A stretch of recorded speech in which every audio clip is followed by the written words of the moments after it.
Purihin ang Diyos at ang ating pag-aaral, ang salita ng Panginoon sa umagang ito ay makikita natin sa pangalawang Korinto, chapter 4, verse 8 to 9 at 18.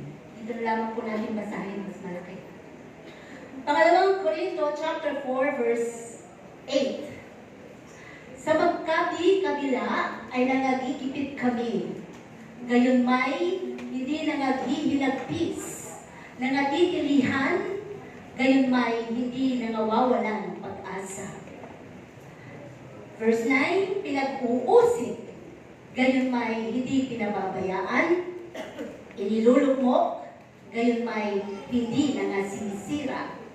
Verse 18, samantalang kami ay nagsisitingin hindi sa mga bagay na nangakikita, kundi sa mga bagay na hindi nangakikita, sapagkat ang mga bagay na nangakikita ay may katapusan, datapwat ang mga bagay na hindi nangakikita ay walang hanggan. Purihin ang Diyos! Ang titulo ng ating pag-aaralan ngayong umaga is about the unshaken faith in a shaken world, or in a shaken, unshaken faith in a shaken world. Sino ang nababalisa sa mga naririnig nating balita? Nag-aalala, natatakot, o nagkakaroon ng mga question, Lord, kami na ba ang susunod na iyong papaalalahanan? Sa mga kapanahunan ngayon ay nakikita natin kung gaano na ka-visible, no? Ang mga signs ng Panginoon sa ating kapaligiran. At hindi siya biro lamang.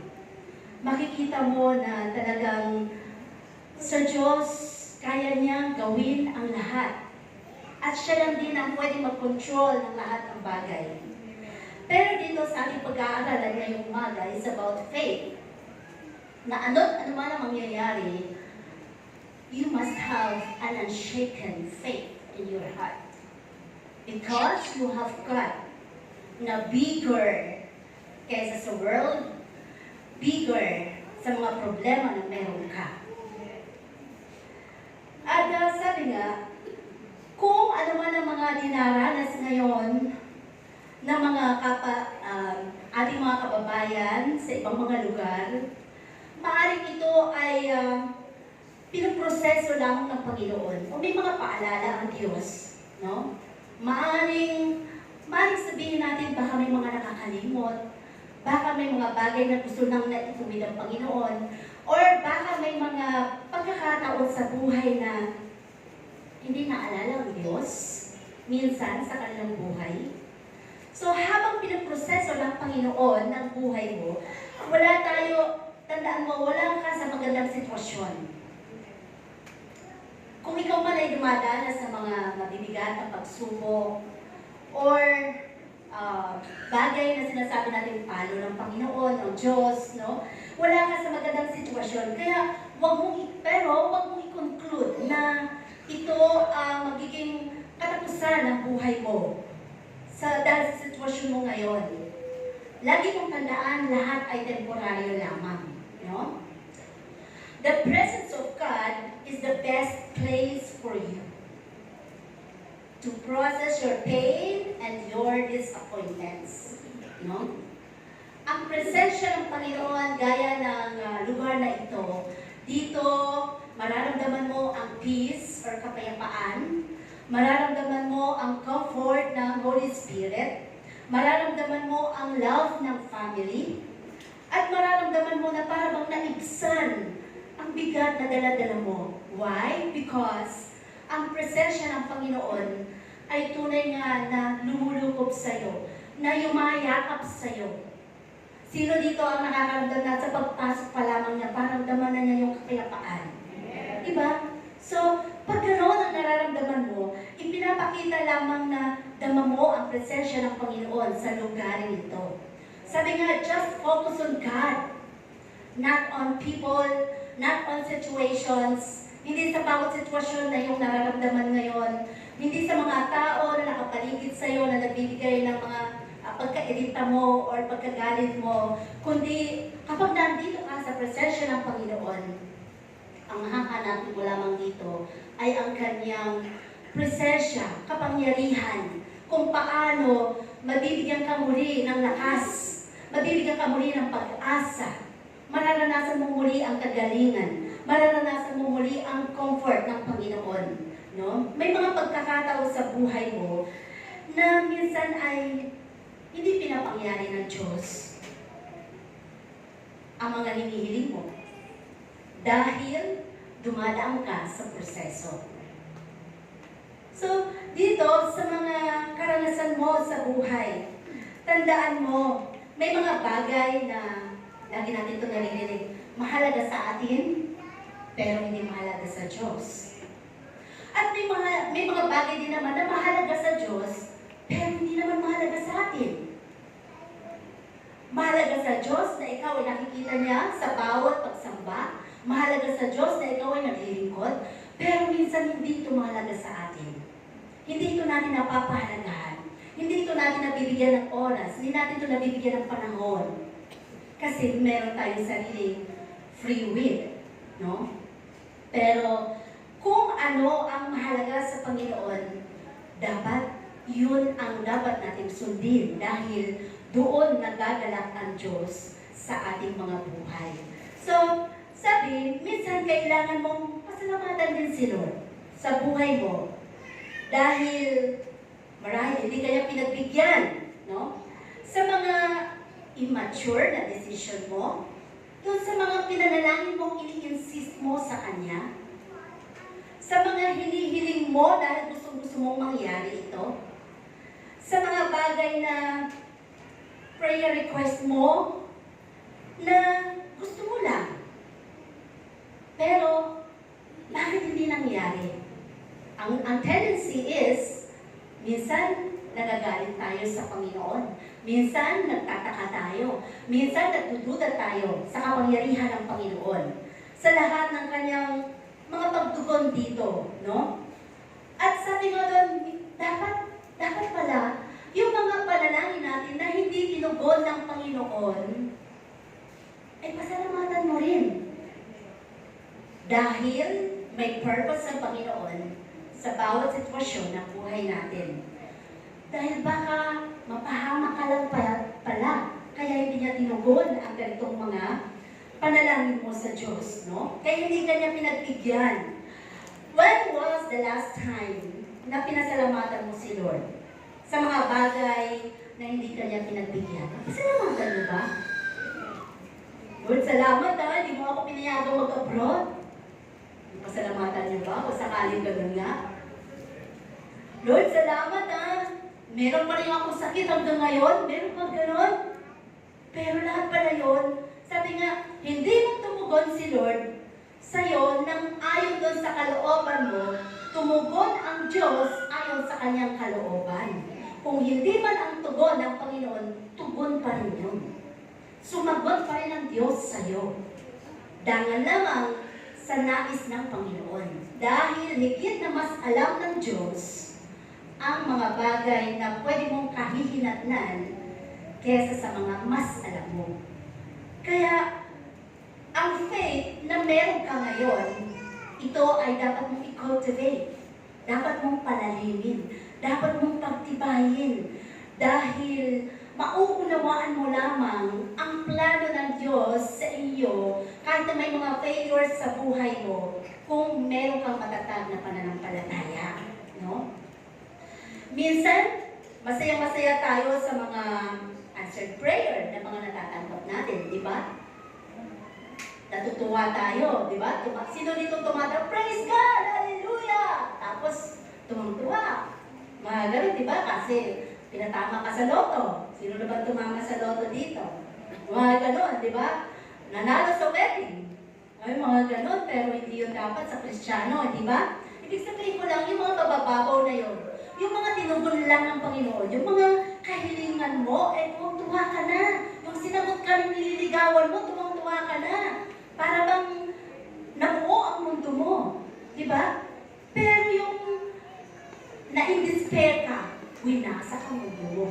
Di ba? So, lahat ng mga bagay nito may kaukulang bagay na nararamdaman natin sa ating mga emosyon.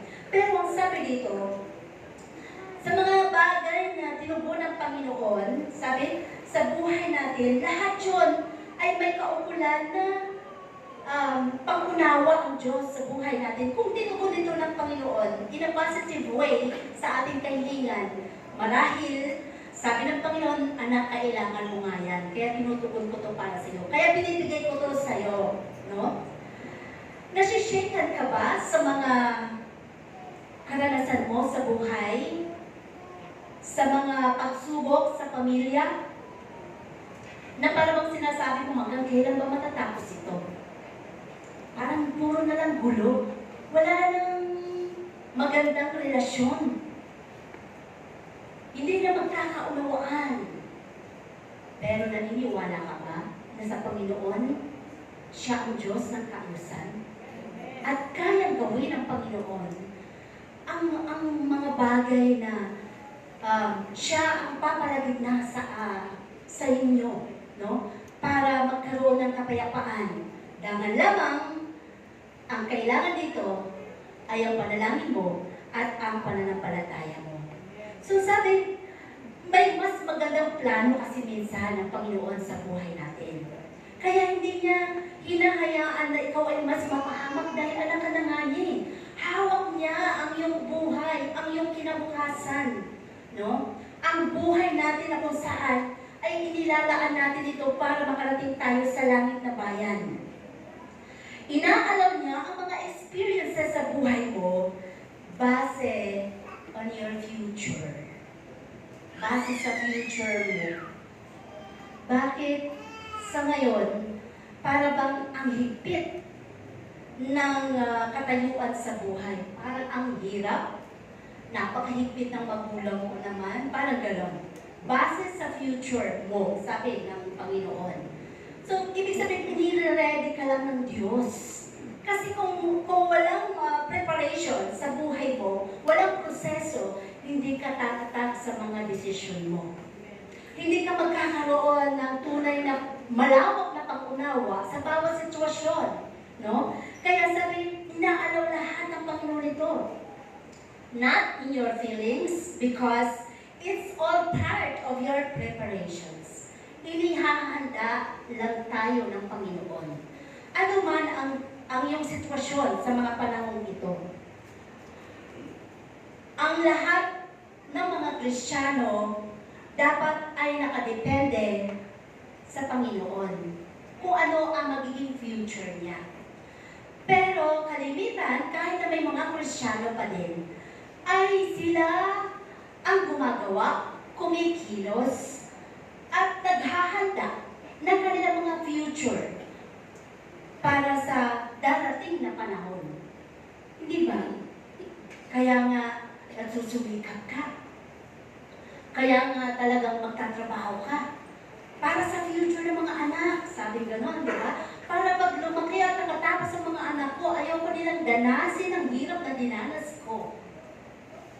Kaya lang, sabi nga, mga bagay na ito ay para bagang tayo na ang naghahanda para sa darating na mga panahon ng ating buhay. Pero, ang kinabukasan ay walang kasiguruhan.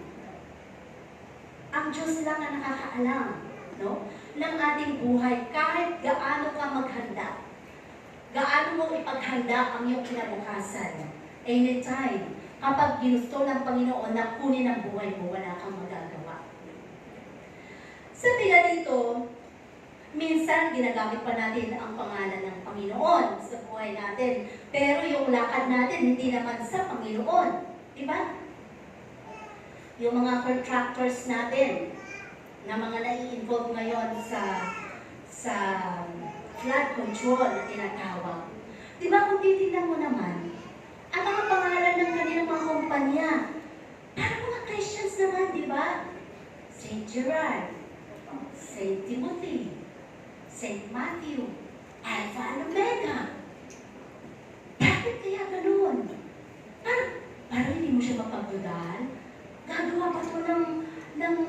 kastugan, ang gaganda ng pangalan. Pangalan pa ng mga banal. Di ba? So, parang minsan, nagtatago tayo sa likod ng kapangyarihan ng Diyos na kung saan ginagamit natin ang mga pangalan na ito. Nagkakaroon tayo ng para bang tinatago natin ang ating buhay. Dahil may front ka, pinofront mo ang pangalan ng Panginoon, pero yung buhay mo, hindi na bilang Kristiyano, hindi mo siya naipapamuhay. Kaya pag dumating ang maraming pagsubok sa buhay mo, nasishaken ka. Nagkakaroon ng panghihina. Why? Dahil hindi naman talaga nakapaloob sa tunay na pangalan ni Kristo. Ginagamit lang natin minsan sa pangalan ng ating Panginoong Jesus. Pero ang buhay natin, hindi makitaan ng pagiging Kristiyano. So, nasishaken ang isang Kristiyano. Ang itinuturo sa atin ngayon is, we must have an unshaken faith na kailangan nakatugon sa mas malalim na pundasyon, no? Ang ating mga pananampalataya. Hindi mo ba alam, noon at ngayon, mas marami kang alam ngayon. Dati di ka naman marunong magluto. Pero ngayon, marunong na. Mga kabataan, sino hindi pa marunong magluto dito? Meron ba hindi pa rin marunong magluto hanggang ngayon? Samantalang noon, grade 1 pa lang, sabi ni Pastor, nagluluto na siya ng kanin. Di ba? Mas marunong ka na ngayon kesa noon. Hindi ba? Mas marami ka na nagagawa ngayon kesa noon, no? Mas nakikita mo na ang posibilidad na mangyayari o mga maaaring ma-accomplish mo ngayon kesa noon. Ibig sabihin, mas malawak na unawa mo ngayon, mas lumawak na ang nakikita mong responsibilidad sa kapaligiran mo. Pero, ang sabi nga ng Panginoon, tunay nga na lumawak na rin ba ang faith mo na meron ka habang ikaw ay nakakakilala sa Diyos? No? Lahat ng ito ay pinagdaanan mo. Mas maganda ka na ngayon kesa noon. Sinong agree? Mas maputi ka na ngayon kesa noon. Kasi marami na ngayon ang mga gluta. Diba? Marami na ngayon ang mga bagay. Sabi, mas maganda ka na nga ngayon kasi marami na ang mga filter. Minsan makita mo sa post ng Facebook, ha? Translate ko ba to? Diba? Kasi ibang-iba. Ibig sabihin, lahat nadadaya na. Ganun na ang mundo. Madadaya tayo ng mundo kung hindi tayo nakasalig sa pananampalataya natin sa Panginoon. Diba? Napakahalaga na kung anuman ang itinuturo ng Diyos sa atin, manalig ka doon sa kanyang mga pangako. Remember that your failures teaches you more than your success. Your failures teaches you more than your success. Mas marami kang naranasang hirap, mas malaki at mas marami kang natutunan sa buhay. Kaya ngayon ang mga kabataan, konting problema lang, parang ang laki na sa kanila. Kasi hindi nila naranasan yung mga hirap. Kasi ang sabi ng mga nanay, ayoko maranasan ng mga anak ko yung hirap na naranasan ko sa sobrang pinagaan para sa mga anak. Maliit lang na problema, iniiyakan na ng mga bata. Hindi na nila kayang i-contain sa kanilang kaisipan ang mga stress, maliliit na mga stress ng buhay. Pero mali pala yun. Okay lang na kahit mali pala, turuan mo maglaba, turuan mo mamalansya, turuan mo maghugas ng pinggan, turuan mo lahat ng gawaing bahay para matuto sila sa kanilang buhay. Habang maliit pa lang, dahil yan ang magpapatatag sa kanila, yan ang magtuturo sa kanila para maging huwalan sila pagdating ng panahon kapag sila may pamilya na. Huwag natin ayaw ko kasi nahihirapan, kasi naranasan ko na yung hirap eh. Pero nakita mo, pinatatag ka, hindi ba?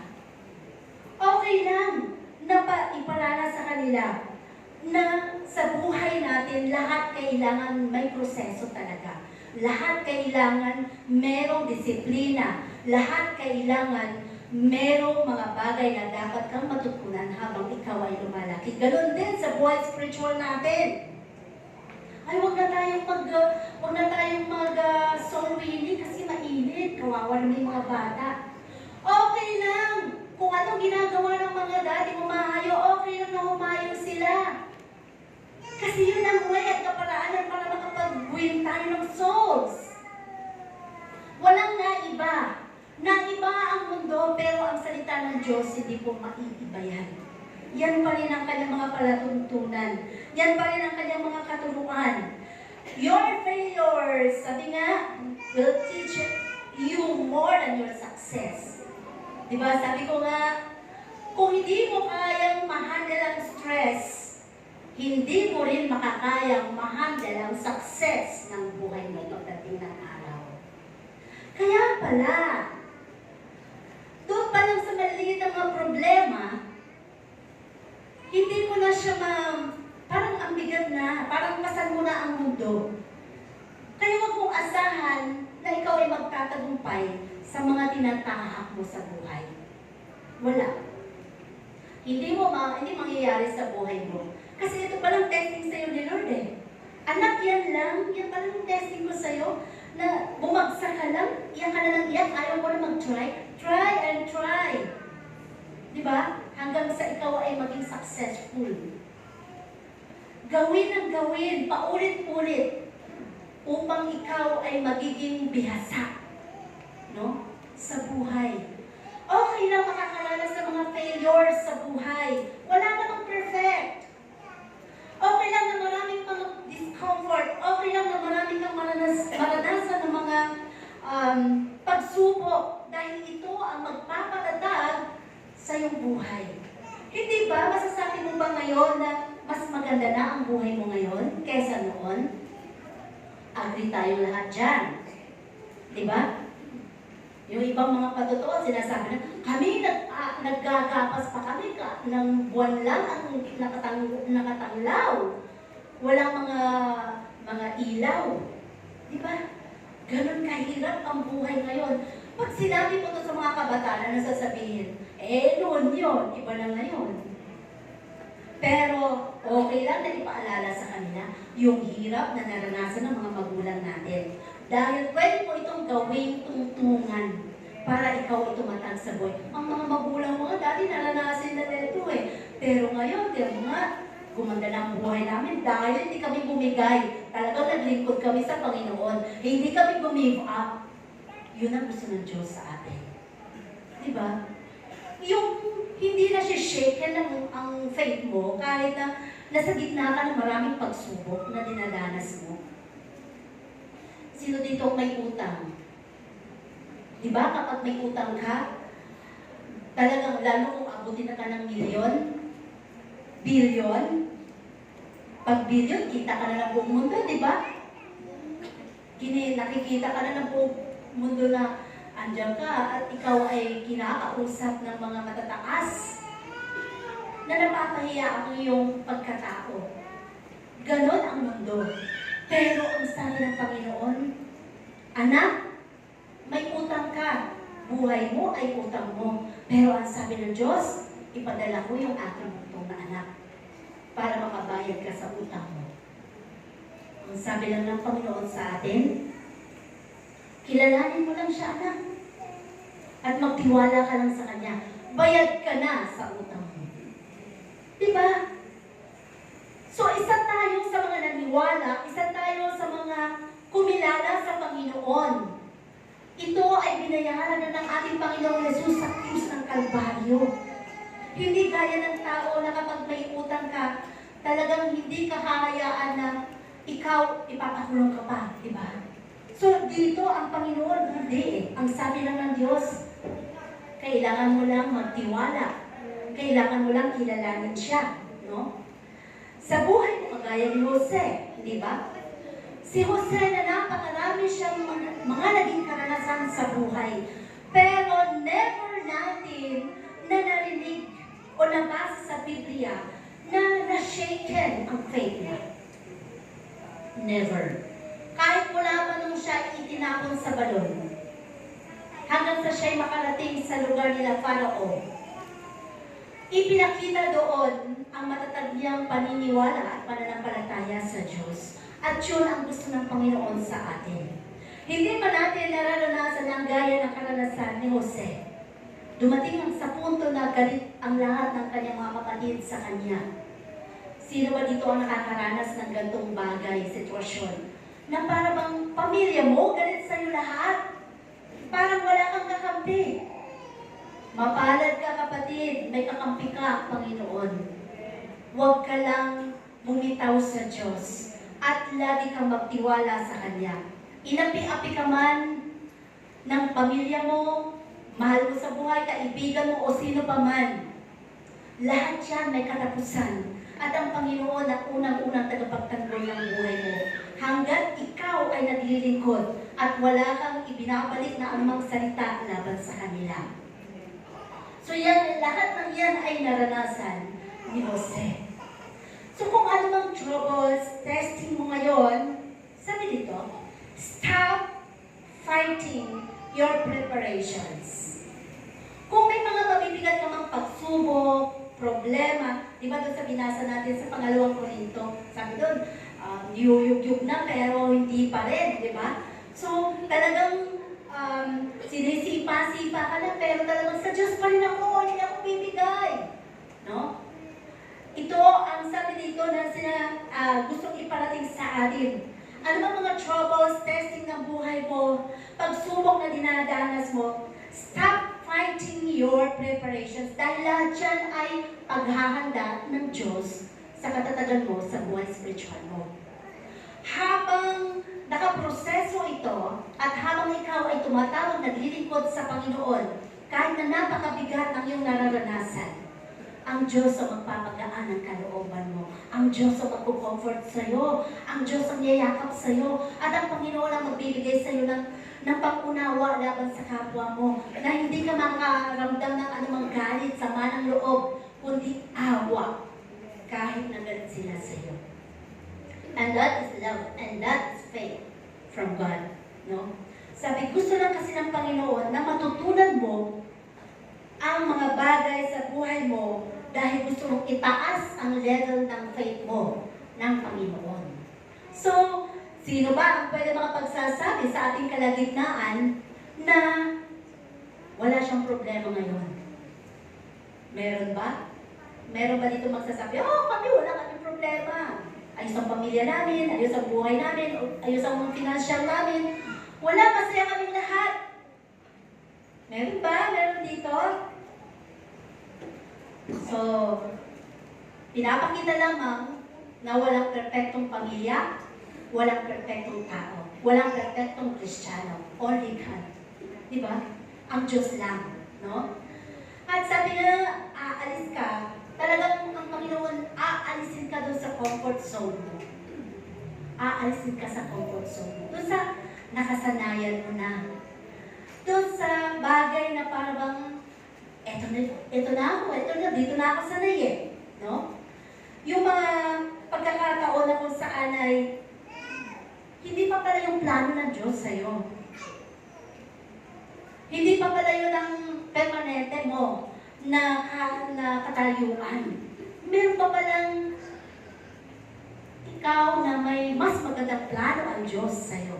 So sabi dito, aalisin ka sa comfort zone mo para sa plano ng Diyos sa'yo. Kasi, di ba, nagpaplano tayo sa buhay natin. Gumagawa tayo ng paraan para mapabuti tayo, mapabuti ang ating pamilya. At kung maayos ng pamilya mo, minsan, guguho. Di ba? Minsan, pinapahintulutan ng Panginoon na wawasakin ang kaaway. Minsan, yung magandang relasyon, nagkakawatak-watak. So, normal.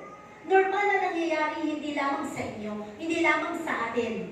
Sa lahat, lalo na kung ikaw isang Kristiyano, Ipaparanas talaga ng Panginoon yun. Papayagan talaga mangyari sa buhay natin yun. Dahil nga ito ay proseso. Para sa pagdating ng mga pagsubok na ito, sa Diyos ka pa rin ba tatawag? Ang Panginoon pa rin ba ang iyong pagtitiwalaan? So lahat, di ba? Lahat ng bagay sa buhay natin pwede nating makamtan. Pwede nating maabot. Magsumikap ka lang. Pero kung wala ang Panginoon at hindi ang Diyos ang nagdala sa iyo sa sitwasyon na yan, pwedeng gumuho anytime. Ang sabi nga, anyone can buy bed, but not sleep. Tingnan mo yung katabi mo. Tulog na ba? Mapalad ka kung nakaupo ka pero naghihilig ka pa. Hindi yan nabibili, di ba? Tunay na binibigyan ka ng comfort ni Lord. Pero, ang sabi ng Panginoon ay makinig tayo sa salita ng Diyos, no? So sabi dito, God cannot promote you to your next level of faith kung hahayaan mo ang mga pinagdadaanan mo ang aapekto sa iyo. Ibig sabihin lang, kung halimbawa nakakaramdam ka ng mga discomfort dito sa loob ng church, para bang irritable ka kapag nakikita mo si brother, si sister na ganito, bakit ganon, kakaiba? Parang hindi ko yata, sana umabsent na lang siya para hindi ko siya makita. What's the purpose? Bakit ka sumamba? It's all for God. Pero kung ang relasyon mo ay hindi tama sa kapwa mo, ikaw ang mali, hindi ang kapwa mo. Something wrong. Nasa sayo ang pagkakamali. Dahil ikaw ang may nakikita, ikaw ang may nararamdaman, ikaw ang babaguhin ng Panginoon, hindi ang kapwa mo.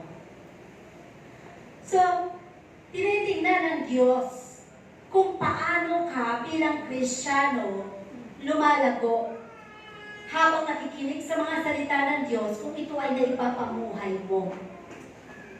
Kung tayo ay nagkakaroon ng mga discomfort sa kapatiran o pamilya naman natin, hindi tama. Dahil hindi yun ang karakter ni Kristo. Hindi yun ang tinuturo ng Panginoon. Kasi fruits of the Holy Spirit lang ang tinuturo ng Diyos. Hindi ba? Yun ang mga bagay na nais nating dapat na ituwid sa ating mga sarili. Hindi ka mapupromote ng Panginoon sa buhay mo kung ang mga bagay na ito ay aapekto sa iyo. Hindi sapat na ikaw ay sumasamba lang. Hindi sapat na ikaw ay naglilingkod lang. Hindi sapat na ikaw ay may ministry lang, pero ang puso mo ay wasak. Hindi angkop dun sa kabanalan ng Diyos. Ayaw ng Panginoon yun. So, paano? Kaya pala, kahit anong pagsusumikap po sa aking buhay, hindi kami napagpapala. Hindi nabibless ang buhay namin. Naglilingkod naman ako, ginagamit naman ako. Lahat naman ng mga assignments ko, ginagampanan ko. Pero bakit ganon? Hindi ako napopromote, hindi dadalagdag ang aking kita. Lagi kaming kapos. Ay, may something wrong in your heart. Check your heart. Check your relationship with God. May mali. Hindi tama. Kasi kung tama, ayos ang buhay mo. Kahit maliit lang ang sahod mo, masaya ka. Kahit maliit lang ang sahod mo, kontento ka. Kahit maliit lang ang sahod mo, hindi ka nagkukulang. Yun ang nais ng Panginoon. Dahil yun ang tinuturo ng Diyos sa atin. Na magkaroon ka ng pananampalataya na gaya ng kahit na siniliit lamang ng butil ng mustasa. At yung faith na yun, yun ay sisibol at magbibigay sa iyo ng tatag sa buhay spiritual mo.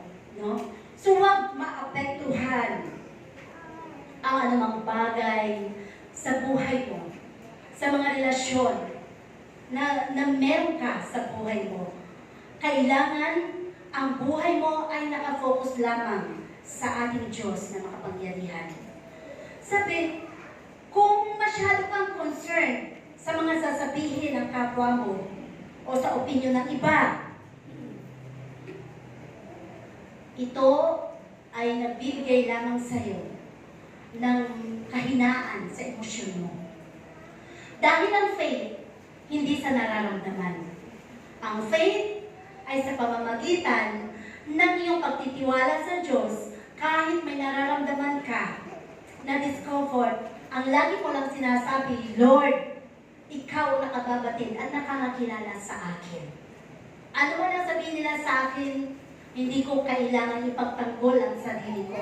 Hindi ko kailangan sabihin kung sino ako. Dahil higit ka na nakakakilala sa akin. Kahit anong ihusga nila sa akin. Ang Diyos ang masigit na nakakilala sa iyo. At ang Diyos ang magdadala sa iyo sa langit na bayan. Huwag mong paghinain ang iyong faith. Huwag mong ilagay ang pananampalataya mo sa pananampalataya ng kapwa mo dahil masisira ka. Mapapagod ka. Hindi ba? Kapag hindi tunay ang pag-ibig ng kapwa mo, kapag hindi tunay ang pag-ibig mo sa asawa mo, kapag hindi tunay ang pag-ibig mo sa pamilya mo, mapapagod ka, hindi ba? Sasabihin, ay, magsilayas na nga kayo. Maghiwalay na nga tayo. Sa kapatiran mo, hindi ba? Sana umalis na lang yan dito. Kasi hindi tunay ang love mo. Pero si Kristo, ganun ba? Nung inibig niya tayo?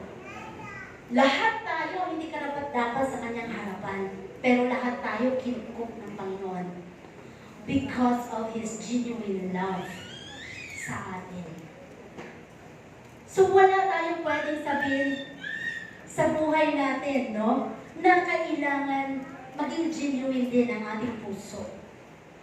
Maging ayos tayo sa harapan ng Panginoon upang ang buhay natin ay lumakan ayon sa katuwiran ng Diyos. Ang sabi nga dito na we have to cultivate our heart. Bungkalin mo, baka puno na ng basura yan. Puso mo. Bungkalin mo, baka mamaya matigas na yan eh. Tumigas na yung puso mo. Kaya hindi mo na kayang magpatawad. Kaya hindi mo na kayang ibigay yung love na sinasabi ng Panginoon. Bungkalin mo. Baka yan pa ang magiging dahilan para hindi ka makarating sa langit na bayan. Walang bayad ang pagpapatawad. Unang-una makakalaya, ikaw. Ikaw. Kaysa doon sa pinatawad mo. Kaya napakalaga ito sa harapan ng Panginoon. Ang sabi, do not fight what God is preparing in your life. Kasi minsan, di ba, sinasangga natin, sinasawata natin yung plano ng Diyos. Halimbawa, may maganda kang plano sa buhay mo. At para bang hinagdangan ni Lord, ang ganda-ganda na sana yung hinaplayan ko na yun, ang laki ng sahod, ang ganda ng offer sa akin. Yun ang gusto-gusto ko talaga mangyari eh. Makakasal na yun sa pamilya namin eh. Sa tingin mo, nagalit ka sa Panginoon, di ba? Ba't naman, Lord, yun pa naman yung pag-asa namin. Hindi mo man lang naisip, si Lord lang pala ang pag-asa, hindi doon sa trabaho na yun. Ganun minsan, di ba? Ito yung kliyente mo. Ang laki pa naman ang offer ng kliyente na to. Nahadlangan pa. Nilindol yung lupa na bibili, halimbawa, ganun. Hindi nga tinugon ng Panginoon dahil baka mapahama. Parang ganon, di ba? So lahat may plano ang Diyos. Bago pa man yung plano mo, planchado na yun sa harapan ng Panginoon. Alam niya yung mga future natin. Basta tandaan mo, lahat ng future natin para sa ikabubuti natin. Hindi sa ikawawasak ng buhay natin or ikapapahamak natin. Sa ngayon pwede parang sinisikil ka, parang ano ba to? Ayaw kong bayaran, para gano'n. Pero, ang Panginoon, ang Diyos ay nagbibigay sa iyo ng tunay na unawa sa kapwa mo at patuloy na pagmamahal na dapat mong ibigay sa mga nangangailangan nito. No? So sabi nga, kailangan i-cultivate natin ang ating mga puso. Matutunan nating umunawa sa kapwa. Mas mapalad ang may marunong umunawa kaysa sa inuunawa. Kung ano bang mga hiniling mo sa Panginoon at hindi ito napagbigyan, so be it. Lord, ikaw naman nakakaalam ng buhay ko eh. Kung hindi mo man binigay sa akin yung opportunity na yon, na sa tingin ko ay pag-asa ng aming pamilya, okay lang Lord. Alam ko may mas maganda kang plano. Dapat ganun ang prayer mo. Hindi yung magagalit ka pa sa Panginoon. Ayoko lang sumamba, ayoko lang maglingkod. Nihiling ko yung kay Lord eh. Magtatapo-tapo ka pa sa Diyos. Eh, mas alam ng Diyos ang mangyayari sa iyo. Sa lahat ng mga bagay. Mas pinipilit natin ang gusto natin. Diba? Minsan dumadating din yung persistent or mas inaano natin ang sarili natin. Sige, gawin mo yan. O sige, bigay ko sa iyo yan. Ano ang dadating? Kapahamakan. Diba? May mga consequences. Kaya huwag nating labanan ang anumang plano ng Panginoon sa buhay natin. Lord, ang tagal na namin, bakit ganito pa rin? Wala kaming mga client, wala kaming mga dumadating na mga customer, Panginoon. It's okay. Okay lang. Kung paano ka naging masipag, kung magsipag ka pa rin. Hindi kailangan na ora mismo kapag nanalangin ka ngayon ay may tugon agad ang Diyos. Tinitingnan ng Panginoon ang bawat reaksyon mo sa bawat sitwasyon. Kaya, ang gusto lang ng Panginoon is magtiwala ka. Huwag kang ma-shaken. No? Sa faith na meron ka. So ang sabi dito, do not fight. No? Kung ano ang piniprepare ng Panginoon sa iyo. Because you will definitely tempted to quit. Sino na dito ang nakaranas na para bang gusto ko nang bumigay at kakanta na ng gusto ko nang bumigay?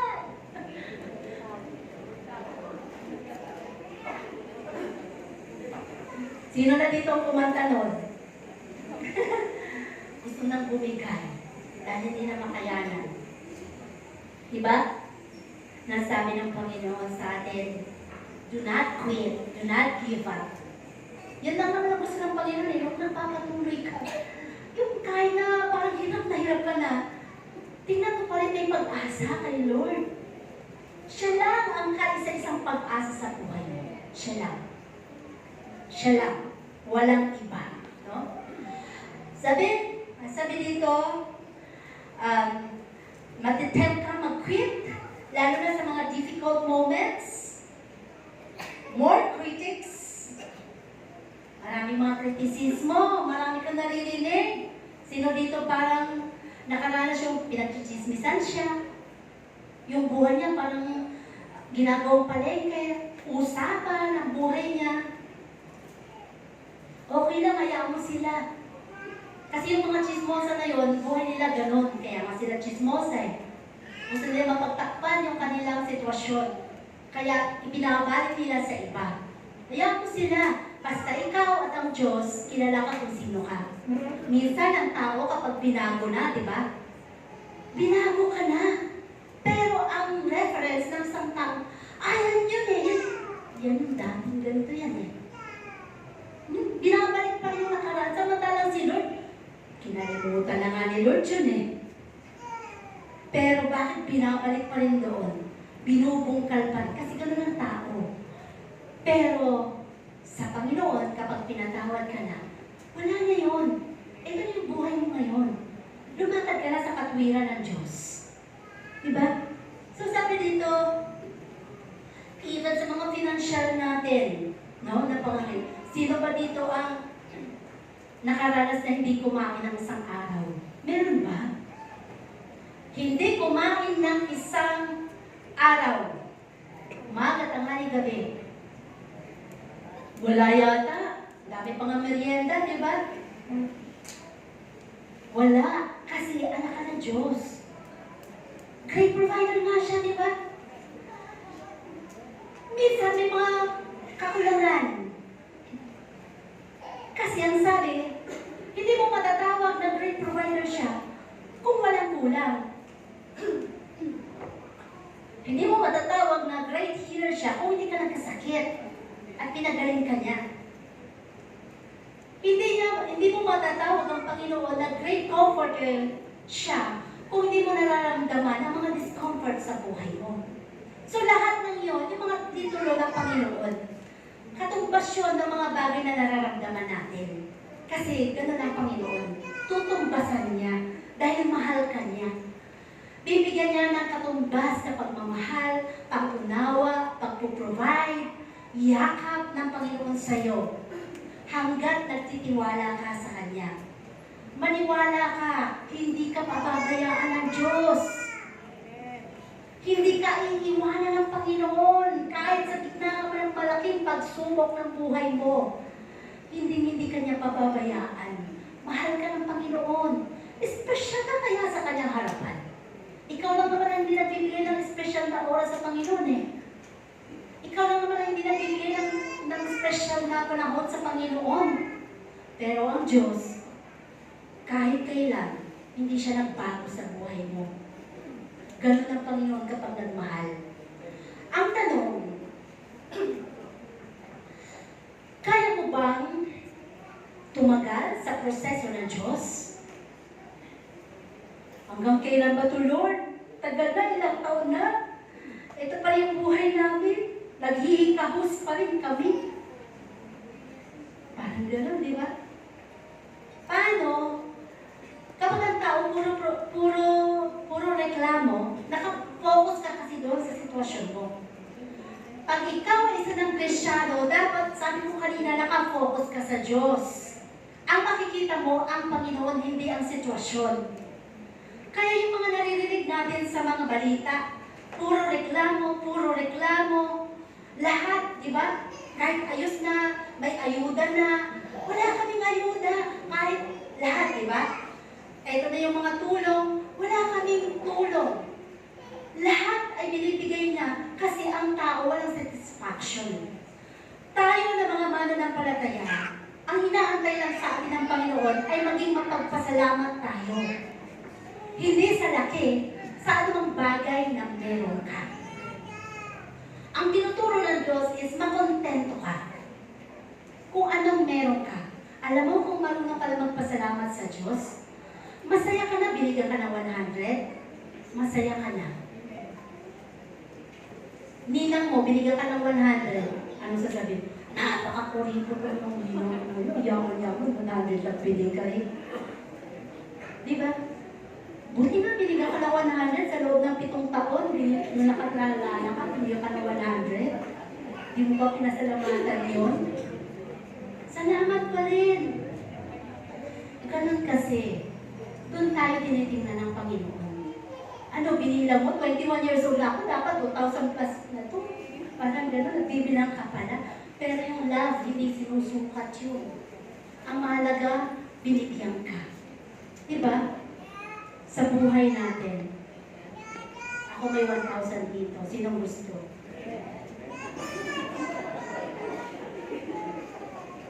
Si Nanay Flor, talaga natin yan. Ayan, diba? Ito, 1,000 pesos, diba? Malaki na ba to? Opo, sa bata. Pero yung nakikita natin sa TV, nasa mesa lang, bilyon-bilyon, diba? Nakakatakot. Paano kaya gagastusin yun? Samantalang itong 1,000, ang hirap kitain. Ang hirap kitain nito. Diba? Napakahirap po kitain. Pero sila, isang tao lang may hawak ng bilyon. Parang ganun.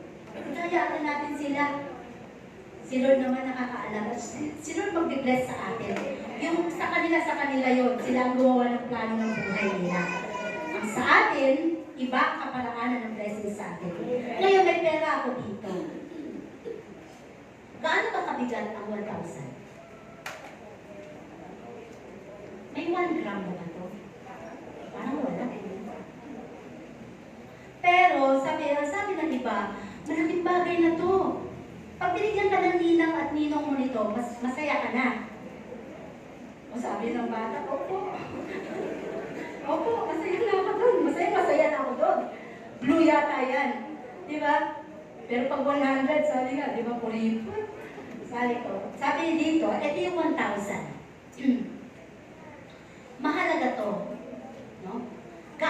mahalaga sa'yo? Ilang kilong bigas na ba to? Mga ilang kilong bigas na ba to? 25. 25 kilos. Pero, ang katumbas nito sa problema natin, hindi sa bigat at sa daan ng hawak ko. Ito yung problema mo. Ang katumbas nito, kung gaano katagal mo hinahawakan ang perang ito, doon umibigat ang pakiramdam mo. Di ba? Hindi doon sa bigat eh. Hawakan mo ito lang kahit isang oras lang. Ngawit ka na, di ba? Bumibigat na siya sa pakiramdam mo kahit ang gaan lang nito. Ganon din sa buhay natin. Yung mga unforgiveness ninyo sa puso ninyo, ilang taon nyo na bang hinahawakan yan? Yung mga grudge, yung mga galit, yung mga sama ng loob sa puso nyo, ilang taon nyo na bang kinikim-kim yan? Gaya lang yan ng dito. Hindi sa bigat eh. Kung gaano nakatagal ninyong kinikim-kim, hinahawakan, at hindi nyo pinapakawalan, hindi nyo gini-give up sa Panginoon. Ganon na katagal na hindi nyo nakakamtan ang magandang plano ng Diyos sa buhay nyo. Ganon na katagal na hindi nyo natatanggap ang magandang pagpapala na inilaan para sa inyo. Dahil hindi nyo siya pinapakawalan. Tandaan nyo, hindi nyo makakamtan ang total blessings ng Panginoon hanggat meron kayong kinikim-kim at hinahawakan na tumatagal sa puso mo. Hindi sa laki, hindi sa bigat, kundi sa tagal ng pagkakahawak mo sa puso mo. Pakawalan mo na yan. Give up mo na sa Panginoon yan. Ikaw din, hindi ka rin makatulog. Gabi-gabi. Lagi mo na rin iniisip yan, umuukil-kil sa kaisipan mo. So, kahit na nabubuhay ka, ginigising ka ng Panginoon, pinapatay ka, kumikita ka, pero hindi yun ang plano lang na Diyos sa'yo eh. Ang gusto ng Panginoon, ang sabi niya, "For I know the plans I have for you, plans to prosper you and not to harm you. Plans to give you hope and a future." Diba? Napakaganda po ng plano ng Diyos sa buhay natin. Kaya marami pa rin sa atin, normal lang ang buhay nila, sa tingin nila, ayaw nilang mag-level up ang blessings na gusto nilang makamtan. Kasi marami silang hinahawakan sa kanilang puso at ayaw nilang pakawalan at i-give up sa Panginoon. Masarap mabuhay nang malaya ka. Masarap mabuhay nang wala kang inaalala. Hindi mo man kausap yung tao gusto mong patawarin, hinihingi mo na ng tawad sa Panginoon. So be it. Dahil ang Panginoon pinatawad ka na. Ang mahalaga, pinakawalan mo ang basura na nasa puso mo. Para tumatag ang faith mo. Kasi faith po yun. Alam ko, hindi ka makapagpapatawad kung wala ka ganong kalalim na faith sa Panginoon. Kasi hinahawakan mo yun eh. Pride kasi yun eh. Diba? Pride yun. Pero pag pinakawalan mo yun, there is humility. And recognition of the presence of God. Na, Lord, ikaw na ang bahala.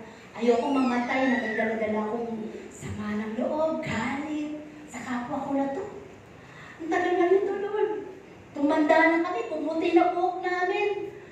Eto pa rin kami. Kakagalit pa rin kami, sama pa rin ang loob namin.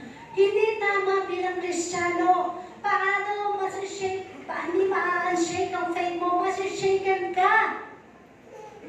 Kaya kapag dumadating yung mga pagsubok, tumba ka lagi. Kasi walang matibay na pundasyon. Kasi yung puso mo, laging merong tapyas ng galit, tapyas ng sama ng loob, tapyas ng hindi pagpapatawad.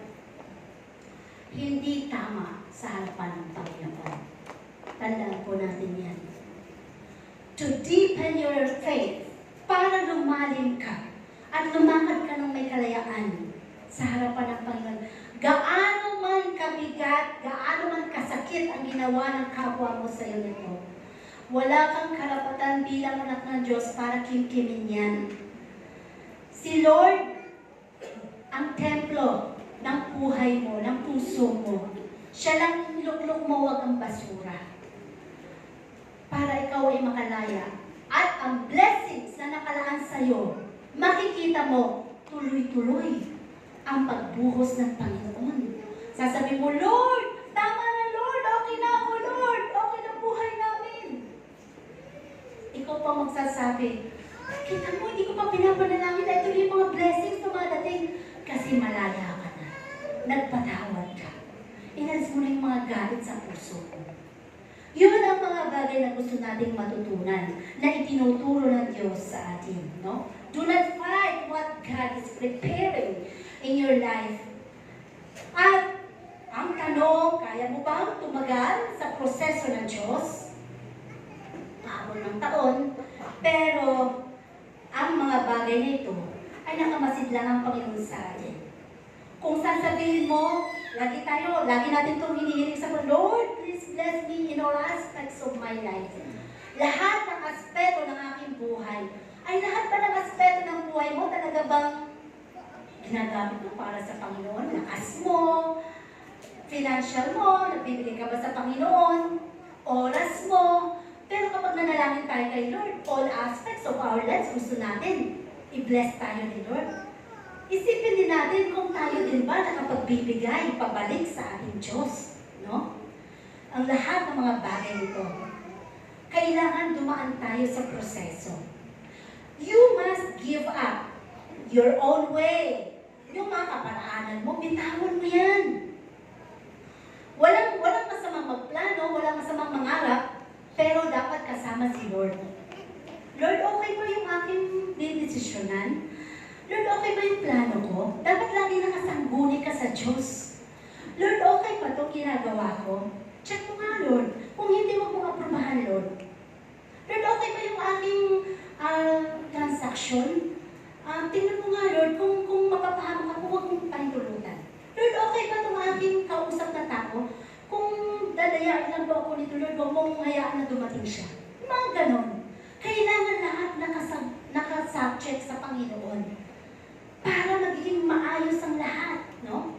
Kasi sabi dito, you must give up your own way. Manalangin ka, no? Kung gusto mo na magkaroon ng bagong buhay, magaan na buhay, let go of the old things in your life. The process is need na mawala muna para makita mo ang kahalagahan nito. Diba? Minsan, kapag nawala na, doon mo pa lang siya hinahanap. Yung mga mahal na lang natin sa buhay. Yung mga ibang na nakikita natin, yung mga magulang nila, kapag trinato ang magulang nila, ganun na lang, parang hindi mo makita ang respeto sa kanila. Pero nung namatay, yung masyadong ma-disrespect sa magulang, yun ang pinakamalakas ang hiyaw. Tatay! Tatay! Parang gano'n, di ba? Parang sa buhay mo, sa buhay natin, no? Lagi mong tandaan na napakahalaga tayo bilang naglilingkod sa Panginoon, dumaan sa proseso ng ating Diyos na buhay. Ang sabi dito, hindi mo malalaman na mahalaga pala ang isang bagay sa buhay mo kapag hindi ito nawala. Totoo yun. Kapag hindi nawala, doon mo pala siya, ay, sayang, sana na andito pa siya. Ay, sayang, sana hindi ko bang muna pinakawalan. So, lahat yun, no? Talagang may proseso. Lahat ng mga bagay sa buhay natin. Para bang iniisip mo, mukha lang na nawalan ka. Mukha lang na nalugi ka sa mga bagay na pinoproseso sa iyo ng Panginoon. Kagaya ng katabi mo ngayon, tingnan mo nga, mukha ba siyang nalugi? Yung mukha ba niya ay mukha nalugi? Ginigising ko lang kayo. Di ba? Mukha bang nalugi yan? Hindi, mukha nang tuwag-tuwa, di ba? Mukhang pinagpala eh. Tandaan, hindi porket inalis ng Diyos ang mga bagay na ito na gusto mo, ay tapos na ang Panginoon sa'yo. No. Ang Panginoon hindi siya matatapos sa'yo hanggang na andito ka. Ang Diyos ay patuloy na gagabay sa'yo at sa ating halos panghuli. No? Sa buhay natin, lagi mong tandaan, gaya ng upas na dumadaan sa crushing to the best wine. Diba? Gaya ng diamante na dumadaan doon sa matinding pag-press, no? Kailangan para kuminang. Para kuminang. Mga bagay na ito, kagaya ng olive oil, kailangan talaga siyang i-crushed, diba? Para lumabas ang langis. At gaya ng buto na itinatanim natin sa ilalim ng lupa. Kailangan dumaan siya dun sa napakadilim sa ilalim ng lupa para lumabas ang tubo, ang magandang tubo niya. Ganun din sa buhay natin. So normal lang na bawat isa sa atin makakaranas ng mga mabibigat na mga pagsubok. Normal lang po yan. Kanya-kanyang level nga lang. Maaaring ang pagsubok niya ay mas magaan sa kanya, pero mas nabibigatan siya. Kasi hindi niya kayang i-handle ang ganong problema. Pero ano pa man, lagi mong tandaan, mabigat o magaang problema, kailangan sa Panginoon lang nakasubject lahat. Dahil siya lang talaga ang pag-asa natin. No? Parte ng buhay, ang mga kadiliman, proseso ng buhay natin. Masasabi mo ba sa ngayon? Can you say to God right now, Lord, magtitiwala pa rin ako sa iyo. Kahit ano mangyari. Dumaan ang lindol sa Cebu, sa Baguio, sa Davao region, kahapon sa Isabela. Sino ba Lord ang susunod? Ano man ang mangyari? Yung faith mo kailangan nakabase doon sa pinakamalalim na pundasyon. Sa Diyos lang. At naniniwala ako, kahit na gumuho man ang mundo, pag ikaw ay naniniwala na ng palataya at lumalakad ka sa katwiran ng Diyos, ililigtas ka ng Panginoon sa gitna ng kasaknaan. Magtiwala ka lang, sabi ng Panginoon. Maniniwala ka pa rin ba sa Diyos kahit na hindi mo naiintindihan yung feelings mo? Na ang tagal kasi ng proseso, Lord, parang hindi ko alam kung ano bang meron doon sa dulo. Parang puro kaguluhan. Hindi ko alam eh. Hindi ko talaga malalaman yun. Kasi ang Panginoon, nandun siya sa dulo eh. Nag-aantay. Magtiwala ka lang. Ang conclusion natin, trust God in your process. Kahit na hindi mo siya nakikita, di ba yung kanta? God is working. Kahit hindi mo siya nakikita, hindi mo siya nararamdaman, God is working. Siya ay kumikilos. Hindi mo kailangan, Lord, hindi kita nararamdaman. No. Because God is powerful. God is alive. Buhay siya. Huwag mong pagdudahan ang kakayanan ng Diyos sa buhay mo. Hindi ko alam kung ano ang pinagdadaanan mo sa panahon ngayon. Kung hanggang kailan mo panghahawakan ang mga pangako ng Diyos sa buhay mo. Pero isa lang ang hamon ko sa iyo, kapatid. Trust God and just have faith. Magtiwala ka lang. Magiging maayos din lahat. Kasi lahat temporaryo lang. Walang permanente sa ibabaw ng mundo. Sa Diyos lang ang may permanente.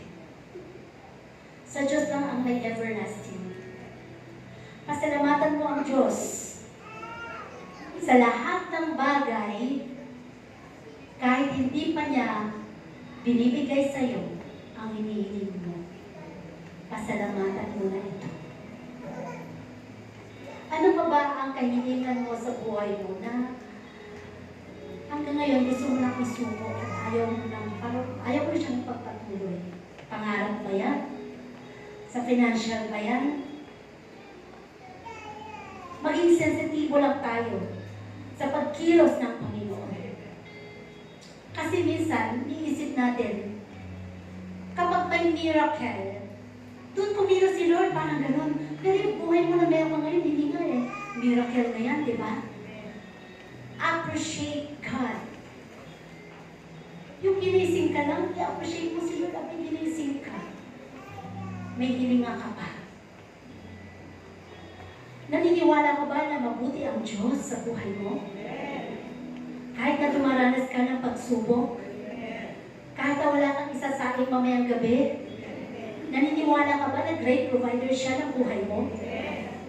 Kahit alam mo na wala ka pang kita, wala kang trabaho, naniniwala ka na great healer siya? Kahit alam mo na may nararamdaman ka ngayon? And that is faith. Kung pinaniniwalaan mo yun, panghawakan mo yun sa puso mo. Dahil yun ang magpapagaling sa'yo. Yun ang gagawa ng paraan ng Panginoon para tugunin ang pangangailangan mo. Kasi naniwala ka, great provider na siya.